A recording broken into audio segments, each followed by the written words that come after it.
Okay, just want to do some quick first thoughts on the new Hoka Rocket X3 before I send this back, unfortunately. Although I have not run in it yet, I do think there's a couple things people need to know, and it's probably why, they're the reasons why I'm sending this shoe back. So it's not a bad shoe, don't get me wrong. I'm just going to talk about sort of some of the fit and some of the oddities about it that may make you think twice about buying it so you don't accidentally spend money you don't need to. The first thing is the width of the toe box. Hoka's known for this really narrow toe boxes on a lot of their shoes. I do not have a wide foot. I have sort of my feet splay at the front a little bit, but it's not what you would characterize as a wide foot. And although it just fits in here, certainly if you were turning corners or doing anything like that, I could tell just kind of as I was walking around and I try and like stop hard, that my foot was pushing out over the edge of the platform. And although the platform is a little bit wider and it can hold you, it still just doesn't feel nice. So it is a fairly narrow toe box. Also, you can kind of see the way that this is sloped and shaped here. It wasn't pushing on anything, but it's the kind of thing where, depending on what shape your feet are, if you have that gradual slope in your foot, which a lot of people do, it's going to be okay. It'll just sort of hug around the edge of it. But if you have a little bit more of a square toe box, you're really going to struggle with this, because between the width already here and then that slope, it's going to really bump onto the edge of your foot. The other thing is this shoe seems to run about a half size, I'd say, maybe a quarter of a size small. I noticed that in my typical size in Hoka, I'm normally a 12 UK in most shoes, but I'm a 12 and a half in Hoka typically. And even the 12 and a half, which this is, wound up being a quarter of a size too short, to where my big toe on the right foot, on my larger foot, was up towards the edge here. And you can't really see it other than the color difference here, but there's a little bit of a underlay kind of thing, or a little bit denser toe thing. And my toe was just sort of rubbing at that little edge there. So it was not comfortable. So I said, just in the fit alone, I was like, no, I don't want to take these out and then end up having spent 220 pounds on a shoe that I'll sell for 100 pounds and barely get my money back and not really enjoy it. But that said, so that's one of the downsides. The tongue, it's okay. I don't mind that it's not gusseted. I don't love gusseted tongues because my foot is fairly shallow. And what happens with a gusseted tongue is that extra material that wraps down the side, when you tighten something down, it gets bunched up in there. So I don't mind a tongue that's not gusseted.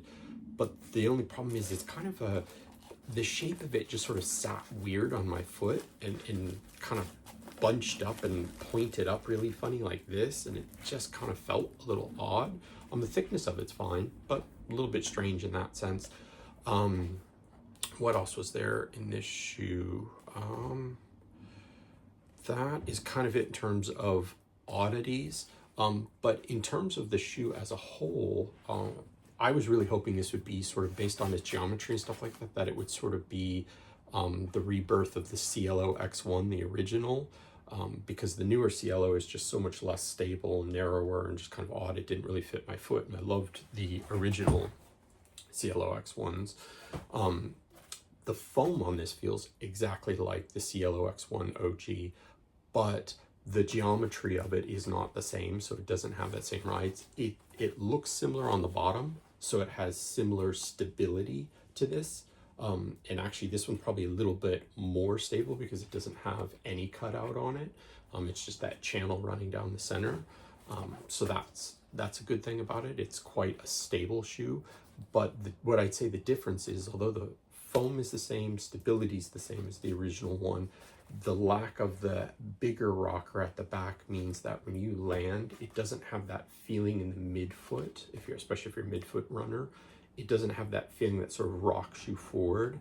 You don't feel this front toe rocker until you've sort of already done the work to get to here, and then it rolls off.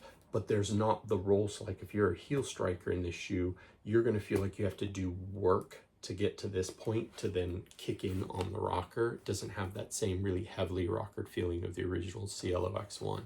So that was kind of a disappointment for me. I was really hoping for that. I need that extra kind of rolling help in my stride. And the other thing is that the way that this shoe, in terms of the foam up here being just a solid kind of chunk in here, and then having this groove here, what happens is the actual drop of this shoe, I believe this is a 7 mil drop listed, but what happens is it feels lower because as you hit, that foam compresses down and can kind of push into the channel, but this foam has nowhere to go. So you end up compressing pretty heavily here, and then when you get to the foam underneath the forefoot, I felt as I was walking in it, now maybe it'll be slightly different running, but as I was walking and doing a little jogging in my kitchen on it, I felt like I was kind of fighting from this compressing to get up and over this, because it actually lowers the drop, because this compresses a lot more and has more room to move. So you compress this quite a bit and you end up with a much lower drop, and then fighting to get over the top of that. So that was another downside. Like I said, I need that rolling help, and this actually seemed to do the opposite. It kind of sunk the rear end of it down more, and so I was really fighting to get to this rocker and roll off of it. Where I think this will still be good is for people who are sort of front of the midfoot or forefoot strikers. That's where this is still going to work really well, and the bounce of it and the foam feels amazing. Or if you are a little bit of a sort of back of the midfoot strike, if you're doing it in a 5 or 10K where you're going to probably be a little bit further up on your toe anyway, this will still work, but that's not really the use case of this shoe per se. This is really geared towards the half marathon. So for me, I would say I don't want to use this shoe then, because I bought it to potentially use it in a half marathon or a marathon. So I don't want to be fighting that. I need that extra roll. But all in all, I mean, still what seems like a really good shoe in terms of fit. I love that they've changed it to this elf heel, this style of heel versus this. This one every now and again kind of just gives that, it bends in a little bit more and it rubs a little bit. This elf heel style, I wish more shoes would go to this. This is really good. I love this. So you have no heel rubbing, no heel pressure really, even though this is a fairly firm heel counter here. You don't feel any of the pressure because that rounding off. Padding is really nice throughout the collar. This upper material, if you have the right shape foot to fit here with that narrow toe box, this fabric actually is really, really nice. The upper is a really good material, and it looks much better. I don't know if it kind of comes across differently here than it does in the photos online. Online, this material looks almost like scratchy, rough plastic, but in reality, when you get it in hand, it's a little bit softer. It still feels a little plasticky like the modern uppers do, but it actually feels quite good on the foot, and it wraps really well, and it kind of, you know, shifts and moves just right to accommodate your foot, the different bumps and bulges of a foot. So it's really good in that sense. Upper's really good material. It's got the serrated laces, which are really good, that everybody loves right now. I didn't feel like I needed to use a runner's knot or anything to get a lockdown. It gave me really good lockdown without it. Like I said, the foam feels like it's basically, I think it is the exact same foam mix as in the original Cielo X1, and I believe in the original the Rocket X2. So if you liked that foam, this has that same feel. It's really bouncy PIBA. It's a really nice foam. Again, this is all me. I haven't run in it. I've just done a little jogging in my kitchen and walking around. But I tend to have a good sense of how a shoe is going to feel just by doing that. I can get, you know, the sense of how bouncy it is and everything. So yeah, well-made shoe, great foam, good stability, great upper, great laces. All of those things are really good about it. But the things to watch out for: quite narrow toe box. The way that this rounds off, if you have a more square foot, then this is probably going to cause some problems. Runs about a quarter of a size to maybe a half size small. So if you're typically in between on Hoka, you may need to kind of bump up that half size to get the right size. Lockdown is really good and fit.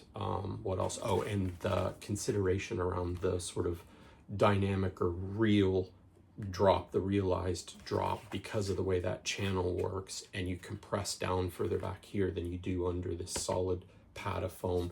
the real drop of this shoe feels closer to a 4 mil drop. In fact, I tried on some, what was the shoe I was using? One of my other 4 mil drop shoes, and I kind of had them on at the same time, and they felt almost identical in terms of that drop. So lovely shoe for the right person. If you kind of fit the shoe, the last of this and everything could be a really good shoe for you, but just not right for me. I prefer something that has a little bit more of that kind of rolling action, need just a little bit more room in the forefoot across here. Yeah, those are my thoughts on the Rocket X3.